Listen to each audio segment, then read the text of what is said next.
Howdy folks, and welcome back to The Good, the Bad and the Ugly, the video series that will make you laugh, it will make you cry, and it will probably also make you projectile vomit. First replay today is from Hatebreeder in his SU-100. He's in a Tier 8 encounter match here on Prokhorovka, but this video isn't really about Hatebreeder as much as in, well, let's not spoil the surprise. Don't worry, this really will not take very long. It's probably safe to say that I am not a great fan of winning games by capping the flag, but at the same time I'm not one of these brainless morons who shouts no cap, kill all. You have to put things into context. Sometimes winning by capping is absolutely definitely the smart thing to do. Most of the time it isn't the smart thing to do. Most of the time when I see people capping the flag, they're just being selfish arseholes. Capping for no better reason than because they can. Not because it's the smart thing to do or the right thing to do at the time. Mouth breathers who go for the flag every time, regardless of what else is happening on the battlefield, are just as bad as those idiots who shout no cap, kill all. There are no hard and fast rules about what you should and should not do in order to get a win in World of Tanks. Every game is different. What I can guarantee you is that the amount of XP and credits that you get for successfully capturing is next to worthless compared to the amount of extra XP and credits you would got if you'd only put one more shot into an enemy tank. And of course every situation is different, and this is the point I'm trying to drive home. The guys that have one rule that they live and play the game by, no cap, kill all, or always capture the flag, are just as dumb and unimaginative as each other. If you can hunt down and kill all the remaining enemy tanks, it's always better for you if you do so. That doesn't mean you should always try to hunt down and kill all the enemy tanks. If you can capture the flag, and victory is by no means assured if you don't capture the flag, then sometimes capturing the flag is also the right thing to do. The one thing I can promise you is that if you cap a game with 2 minutes and 20 seconds of game time expired, you are never going to get as much XP from winning as you would have gotten from losing if you'd gone down fighting. Nobody on the winning team in that match got more than 400 experience. Only 3 of them got more than 300 experience. By contrast, if you have a look at one of the guys on the losing team who actually managed to do some damage, now he didn't do a lot, he didn't have time to do a lot, he only managed to score 3 penetrating, damaging hits. He did almost 900 damage of his own and almost 700 spotting damage, and that's all he had time to do. That alone was enough to earn him more XP from losing than 14 of the 15 enemy players got from winning. Now, imagine if you were on the winning team in that game, and that was your daily double, or even worse, there was a special event going on, and that was your times 5 XP for the first win of the day. And that was pretty disgraceful, but you can't really blame the winning team for that one. Nobody wanted to fight them. And so, they had one of the worst wins I have ever seen. Of course, it's only one of the worst wins I've ever seen. That, of course, is just a warm-up for this one, the main event. Exactly the same situation. And I see these kind of results over and over and over on Prokhorovka Encounter. One team pushes up, sits in the camp and waits to defend, and then nothing happens. But this is by far the worst example I've ever seen of that particular situation. This has the bacon in his pants, which I think is one of the best names I've ever come across for a player in World of Tanks. Roughly 2/3 of his team have headed towards the cap. He's driving up the back road here quite aggressively, making sure that his team doesn't get outflanked. But we're being capped, guys. That bar at the top of the screen is not a good sign. Does somebody want to actually, maybe go and interrupt the cap? Anybody? Anybody at all? Look at this. There's nobody on this side of the map on the enemy team. The entire enemy team have rushed the cap. Oh my god. This one is not only going to be over faster than the previous game, but wait until you see the scores. They just defy belief. Yeah, it's too late now. They haven't even... Oh, there we go. They've spotted the first enemy tank. Well, it's a bit late. Because that, after 2 minutes and around about 10 seconds, is another defeat. But that's not just any old defeat. Look at the scores. 12 of the losing team didn't even get 1 point of XP between the 12 of them. And look at the guy in the KV-1S on the enemy team who came top. 118. 118 experience for winning.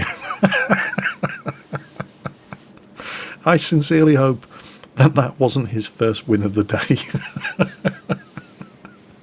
But it is a fact of the game, and you may not like hearing this, but it is absolutely 100% true. If you show me a player who has got more base capture points than base defense points, I will show you a terrible player with low average XP and damage per battle. All those top tier tanks on full health that you see sitting in the cap circle when you still outnumber the enemy 10 to 1, and you know exactly where that last enemy tank is, they are terrible players. Ah, but Jingles, what about... No arguments. You're wrong. If you were in no danger of losing a match, and you would rather sit in a cap circle and accumulate invader points when you still have the opportunity of hunting down, damaging and killing enemy tanks, then you suck. You are bad at World of Tanks, and I guarantee your stats will prove it. Every single time, without fail, I am left in utter disbelief at the incompetence and stupidity of somebody in a game of World of Tanks. I have checked their stats afterwards, and they always, without fail, have 3, 4 or 5 times as many base capture points as base defense points. Or if you want, you can look at it from the other side of the coin. Have a look at the stats of any of the players who are universally recognised as being good at World of Tanks, and I promise you, every single one of them has got more base defense points than base capture points. The simple fact of the matter is that the players who are actually capable of locating their own arse in the dark without the benefit of a map and a flashlight can usually be found not sitting in the cap circle, but out there killing enemy tanks, because they know when and when not to cap. Anyway, this game was sent in by Circumflexes. He, of course, begged my forgiveness for driving his dirty, rotten, filthy scumbag S51. And, you know, when Circumflexes sends me a match, he doesn't send me often, and they're usually pretty special.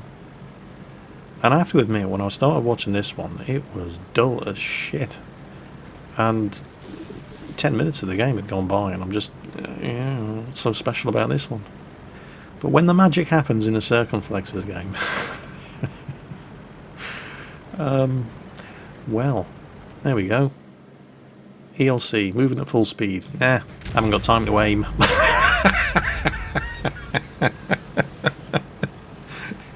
Russian guns, very strong.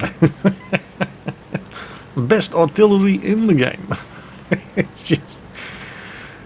And you'll not believe this, but for some strange reason, that ELC driver seemed to really get upset by that. His jimmies got well and truly rustled. So, you know, you may be thinking, well, you know, 1 in a million shot with an S51. It's a fluke. It can happen to anybody. Alright, challenge accepted.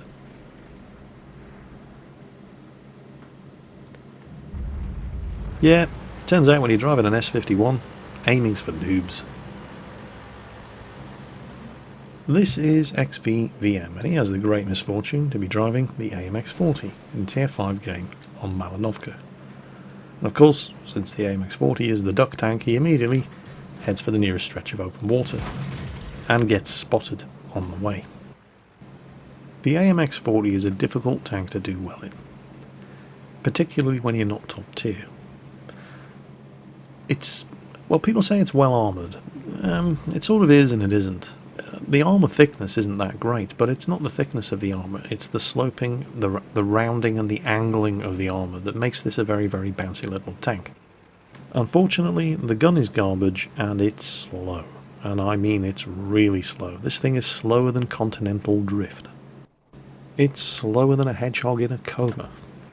I remember when I first started grinding out the French tanks, and I got a tier 3 and unlocked the AMX-40, and I had a look at the stats and I thought, whoa, this thing can do 40 kilometers per hour.